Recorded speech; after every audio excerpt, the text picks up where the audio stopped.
Hello family, तो स्वागत है आप सभी लोगों का एक और न्यू एपिसोड में। तो पिछले एपिसोड में हमने देखा था कि एस, मिस्टी और ब्रॉक एक डरावने जंगल में आकर पहुंच जाते हैं जहां पर कई सारे मैग्नेमाइट्स होते हैं और वो उन पर हमला कर देते हैं। और फिर एस, मिस्टी और ब्रॉक उन सारी मैग्नेमाइट्स को हरा देते हैं और फिर अपने सफ़र में आगे बढ़ने लगते हैं।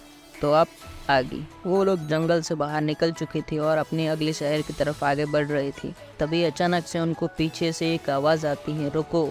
और वो तीनों चौंक जाते हैं और रुक जाते हैं। और तभी वो लोग पीछे मुड़कर देखते एक यंग सा लड़का जिसके पास एक निडोकिंग था, वो उनकी तरफ आगे बढ़ रहा था। लड़का एस के पास आता है और मुस्कुरा कर कहता है, अरे क्या तुम एस केचम हो ना? एस थोड़ा चौंक जाता है और कहता है, हाँ मैं ही एस केचम, और तुम कौन? और तभी वो लड़का कहता है कि मैं गैरी प्रोफेसर ओक का पुत्र। एस चौंक जाता है और सोचने लगता है कि ये वही गैरी है जिसके साथ मेरा बचपन में झगड़ा हुआ था और जिसने उसे पोकेमॉन ट्रेनर बनने की चुनौती दी थी। और गैरी कहता है कि मैंने सुना है कि तुम पोकेमॉन मास्टर बनने का सफ़र कर रहे हो।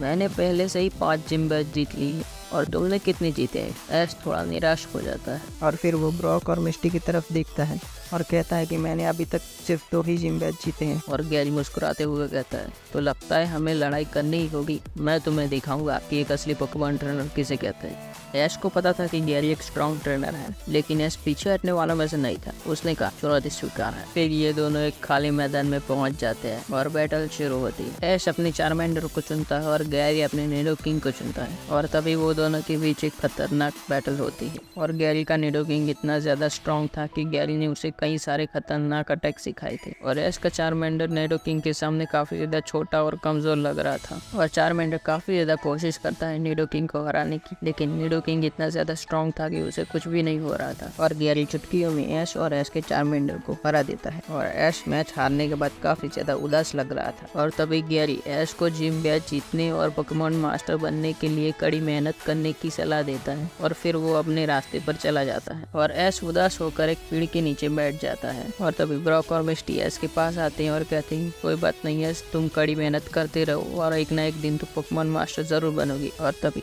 ब्रॉक कहता है कि वाकई में गैरी काफी ज्यादा स्ट्रॉन्ग ट्रेनर है। और तभी मिस्टी ऐश को कहती है कि ऐश, तुम हार मत मानो, तुम कड़ी मेहनत करते रहो और एक ना एक दिन तुम गैरी को जरूर हराओगे। और ऐश उनकी बातों पर गौर करता है और वो चारमेंडर को पोकेबॉल से बाहर निकालता है। और ऐश की तरह चारमेंडर भी उदास होकर बैठा था। और तभी ऐश चारमेंडर को गले लगाता हुआ कहता है कि चारमेंडर, चिंता मत करो, हम मेहनत करेंगे और गैरी को किसी ना किसी दिन हरा कर ही रहेंगे। और ऐश चारमेंडर के साथ कड़ी ट्रेनिंग करना शुरू कर देता है और वो लोग कई घंटे तक ट्रेनिंग करते हैं और वो कई दिन तक लगातार ट्रेनिंग करते ही रहते हैं।